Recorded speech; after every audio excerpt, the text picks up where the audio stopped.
Halo,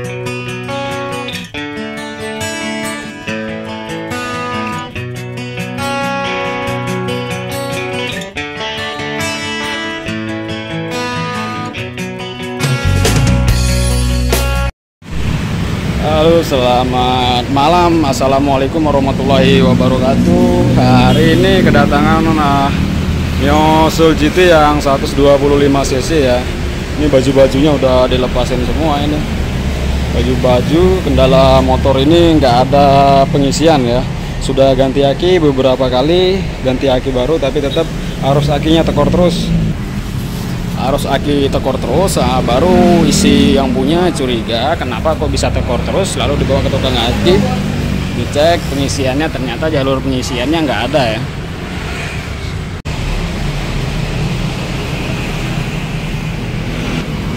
Di sini saya mau membagikan tutorial cara cek pengisian motor spool kiprok full web Soul GT ya. Soul GT ini kiproknya, pengapiannya, jalur pengisiannya udah pakai jalur sistem full web ya. Jadi cara pengecekannya, jika menemukan motor Soul GT yang arus pengisiannya nggak ada, akinya cepat drop, kita pengecekannya mulai dari kiprok ya. Dan ini kiprok, perhatikan, ini kiprok, ini sukit kiproknya kita cabut dulu sukit kiproknya, lalu cek warna kabel yang di sini. Yang warna pengisian ini yang warna merah, yang ini warna merah ini keluaran dari kiprok yang udah 12 volt, harusnya sudah DC ya. Yang DC 12 volt menuju ke aki ya, menuju ke aki, lalu dari aki menuju ke kunci kontak, menuju ke ECM, lalu dan sebelum masuk ke kiprok, tentunya kiprok ini butuh arus masuk ya. Setelah dia mengeluarkan arus DC 12 volt, dia juga tentu butuh supply arus masuk dari spool ya. Yang arus masuk dari spool ini yang warna putih ya. Putih ini ada dua warna putih, yang kiri kanan. Jika kita cek yang warna merah ini, terus satunya ke masa, T-span satunya colokin ke masa dan satunya ke warna merah, lalu disela ya. Jika tidak ada T-span-nya tidak menyala, berarti yang dari kiprok nggak ada ya, keluar dari kiprok nggak ada ya. Bisa jadi kiproknya, atau bisa jadi kabel yang menuju kiprok, atau bisa jadi spoolnya. Lalu lanjut, jika T-span-nya menyala, berarti kiproknya normal ya. Tapi kenapa masih nggak ngisi? Silakan kalian cek kabel yang jalur merah ini yang menuju ke aki, barangkali ada yang putus. Lalu jika dari kabel merah ini tidak keluar arus, lalu lakukan pengecekan yang masuk ya. Kita harus memastikan ada atau tidaknya arus yang masuk ke kiprok dari spool ya. Ini warna putih, yang kiri kanan, kalian colok pakai T-span seperti ini. Satu ke warna putih, satu ke warna putih sebelah kanan, dan satu lagi ke warna putih sebelah kiri untuk mengecek spool full web seperti ini ya. Dia tidak ke masa ya, jangan ke masa. Nah, lalu setelah tertempel seperti ini, perhatikan bolamnya, lalu disela ya, apakah bolamnya menyala atau tidak. Jika bolamnya menyala, berarti dari spool normal ya, dari spool normal. Lalu tapi dari masuk ke kiprok ada, tapi yang dari kiprok keluar ke pengisian tidak ada, yang dari merah tidak ada, berarti yang harus kalian ganti kiprok ya, berarti kiproknya rusak, kiproknya mati. Tapi jika dari merah, dari putih, kedua kabel putih ini tidak ada arus, kalian cek dulu kabel yang menuju ke spool ya. Cek dulu dari spool, itu besar kemungkinan spoolnya yang mati, atau kabel yang dari spool yang menuju ke sana itu ada yang putus ya. Cara pengecekan seperti ini. Di samping kanan bawah sini ada soket ya. Ini namanya soket kiprok. Ini kedua soket ini, perhatikan. Ini soket pulser yang dari spool, yang ada leresnya, leres putih, leres merah sama putih, leres biru. Ini yang dari spool, pulser spool yang menuju ke ECM ya. Dan yang satu soket lagi ada warna putih semua ya, dua kabel warnanya putih semua. Ini yang langsung ke spool. Tuh. Ini yang langsung ke spool. Caranya kita mengecek jalur yang putih dua ini sama seperti yang tadi ya.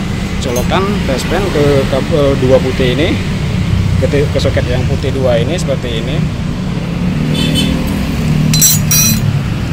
Nah, seperti ini ya, kedua-duanya warna putih semua, ke soket yang satunya. Nah, lalu setelah tercolok, lihat bolamnya, lalu disela ya. Jika tidak ada arus, berarti spoolnya ini rusak ya. Untuk memastikan spoolnya benar-benar rusak atau tidak, atau cuman kabelnya yang putus, kita urut lagi kedua kabel ini ya. Kedua kabel ini kita tarik sekuat tenaga seperti ini. Satu, jika tidak putus berarti kabelnya aman. Terus yang satunya lagi ditarik kuat tenaga seperti ini. Jika tidak putus berarti kabelnya aman. Jika kabelnya ada yang putus di dalam, kita tarik seperti ini, tentunya dia pasti akan putus ya. Ini jika masih kuat seperti ini, berarti kabelnya aman. Lalu jika kabelnya aman tapi di sini tidak keluar arus, lalu cek di spool langsung ya, kalian buka langsung spoolnya. Tapi jika di soket ini keluar arus, tapi yang masuk ke kiprok tidak ada, berarti ada kabel yang putus dari sini ya. Dari soket yang keluaran spool yang menuju ke kiprok itu ada yang putus ya. Jika tidak keluar arus, maka kalian langsung cek spoolnya, dan di sini silakan lakukan pergantian spool ya, walaupun tidak ada tanda-tanda kerusakan. Misalkan spool itu kadang-kadang kerusakannya tidak kelihatan dari kasat mata ya, karena kawat kumparan emailnya yang kebakar di bagian dalam itu tidak kelihatan dari luar ya. Pastikan spoolnya itu berarti spoolnya tidak ada arus, berarti kita harus melakukan pergantian spool ya. Tapi seperti di motor ini, setelah saya bongkar spoolnya, kerusakannya sudah terlihat ya seperti ini. Ini ada kabel yang putus nih, ada satu kawat emailnya yang putus, gulungan emailnya yang putus ya. Lalu sekarang kita lakukan pergantian spool ya. Sudah ada spool yang baru ya, original Yamaha. Ini spoolnya pakai yang kode 2PH ya.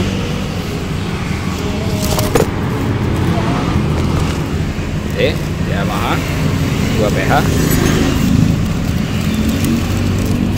Ini ya, soketnya sama, kodenya 2PH. Dia satu set sama pulser ya. Ini namanya pulser ya. Fungsi pulser ini buat mengatur titik pengapian kapan busi itu harus memercikan api ya. Diatur dari titik pulser, pulser ini sama tunjulan pulser ini ya. Spoolnya sudah terbongkar. Lalu kita lakukan pembersihan dulu sebelum pergantian, lalu pasang yang baru, lalu kita cek lagi apakah pengisiannya sudah normal. Spoolnya sudah terbongkar ya, perhatikan. Ternyata kabel gulungan spoolnya itu ada yang putus ya. Ini yang bagi sisi bagian depan ada putus satu, nih kelihatan putus. Yang bagian sisi belakang itu masih terlihat aman ya. Untuk penyebabnya sendiri biasanya disebabkan karena kotoran ya. Coba perhatikan magnetnya.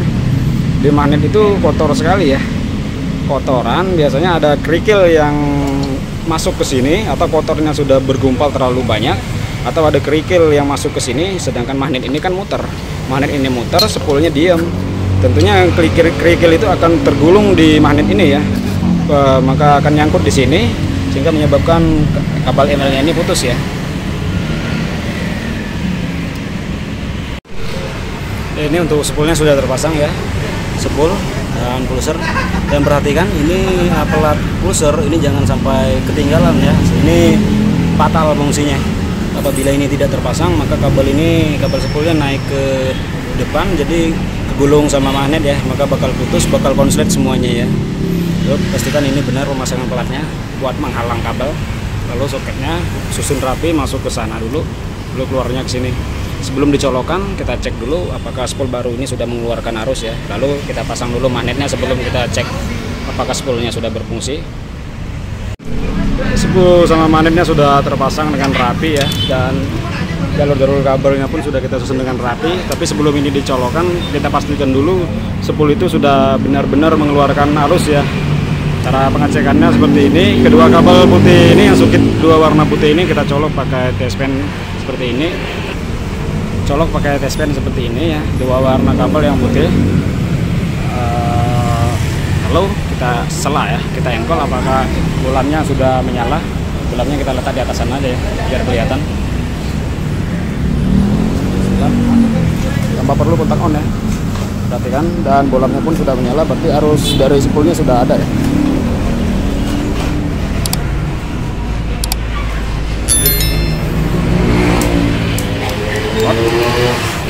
Sambungkan soketnya. Setelah magnet dan spool yang sudah terpasang, dan di sini sudah kita pastikan arusnya keluar dari spool, soketnya sudah terpasang. Sebelum kita menutup bagian sini, kita pastikan dulu arusnya sampai ke kiprok ya, biar mana tahu di kiprok belum nyampe arusnya, berarti ada permasalahan di kabel, kita nggak repot-repot lagi harus buka ini lagi ya. Bagian sini untuk ngecekinnya sama seperti yang tadi dikasih tahu ya. colok yang kabel putih, yang 2 kabel putih ini pakai T-span, lalu kita sela apakah arusnya sudah keluar. Untuk warna kabel yang putihnya ya dicolok seperti ini, lalu bolamnya kita taruh ke sana biar kelihatan apakah bolamnya menyala. Lalu kita engkel lagi. Dan arus dari spool sudah pasti nyampe ke kiprok ya, nyampe ke soket yang masuk ke kiprok. Lalu kita colok kiproknya, colok soket kiproknya. Lalu kita pastikan juga kiprok ini sudah mengeluarkan arus DC 12 volt ya, yang kabelnya warna merah ya, yang kabel pengisian yang keluar dari kiprok 12 volt menuju ke aki pengisian itu dan menuju kunci kontak itu warnanya merah ya, yang kabel merah 2. Untuk mengecek kabel warna apa yang ke pengisian, 1 T-span kita soket colok ke kabel warna merah.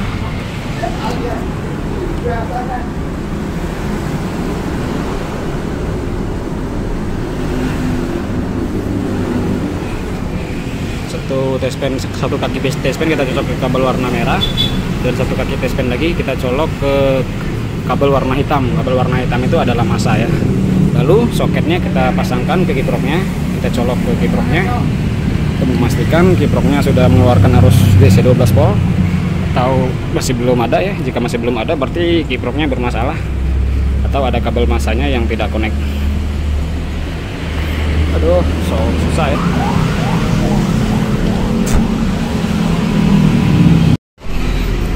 Oke, saya ulangin lagi karena tadi lupa tersimpan videonya.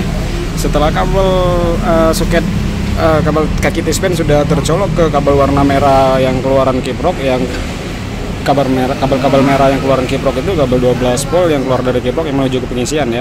Dan 1 kaki T-span lagi kita colok ke kabel warna hitam yang dari massa kiprok ya. Lalu kita sela lagi. Lalu lihat bolamnya apakah menyala. Dan bolamnya sudah menyala ya, berarti dari kabel merah yang keluaran kiprok tadi sudah, dan kiprok ini berarti sudah mengeluarkan arus DC 12 volt ya, yang menuju ke pengisian ya. Berarti kiproknya aman, kiproknya sudah berfungsi. Lalu terakhir pengecekannya kita cek apakah kabel merah yang keluaran kiprok itu sudah nyampe ke sini ya, ke pengisian aki ya, di kabel yang gede ini. Kita cek lagi dari kabel aki langsung, 1 ke main aki dan 1 T-span lagi ke plus aki ya. Untuk mengecek kelistrikan yang masuk aki, kita cabut dulu kabel aki ini salah satu ya, boleh yang main kita copot, boleh yang plus kita copot ya. Jangan kondisi kabel aki terpasang ya.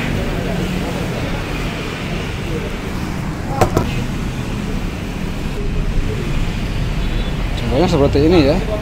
1 ke kabel aki yang main, dan yang posisi kabel aki yang mainnya saya lepas dari akinya, dan 1 kaki lagi saya pasang ke kabel aki yang plus ya.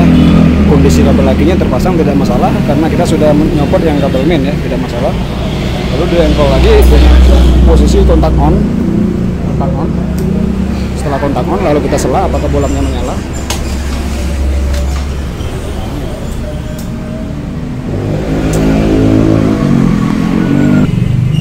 Lalu dilihat bolamnya, apakah bolamnya menyala ya. Dan bolamnya menyala. Keluaran kontaknya sudah ada, berarti artinya kabel aki pengisian aki ini sudah bisa mengeluarkan pengisian yang normal ya. Lalu kita pasang kembali kabel yang tadi kita copot, kabel main akinya. Setelah kabel aki yang plus sama minnya sudah terpasang, lalu kita tes, nyalakan motornya.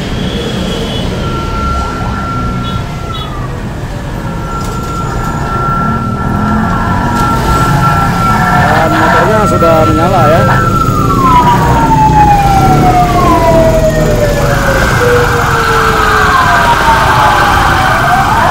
Oke. Pengecekan jalur pengisiannya sudah selesai dan pengisiannya sudah normal, lalu kita rapikan kembali motornya dan masalah sudah selesai ya. Jangan bosan-bosan menonton video tutorial dari mekanik gondrong ya, karena di sini kita berbagi, sama-sama berbagi apa yang saya ketahui ya. untuk mendukung channel ini biar saya makin semangat buat bikin tutorial-tutorial yang lainnya tentang kelistrikan, injeksi, dan lain-lainnya ya. Silakan beri semangat saya dengan cara tekan tombol subscribe, like, dan komen ya. Bila perlu mengasih masukan atau ada yang ditanyakan silakan komen. Jika butuh pertanyaan silakan tanya di kolom komentar, lalu saya lempar nomor WhatsApp-nya, boleh tanya-tanya di WhatsApp juga ya untuk bertanya seputar otomotif ya, listrikan sepeda motor atau masalah-masalah mesin atau yang lainnya ya. Terima kasih. Assalamualaikum warahmatullahi wabarakatuh.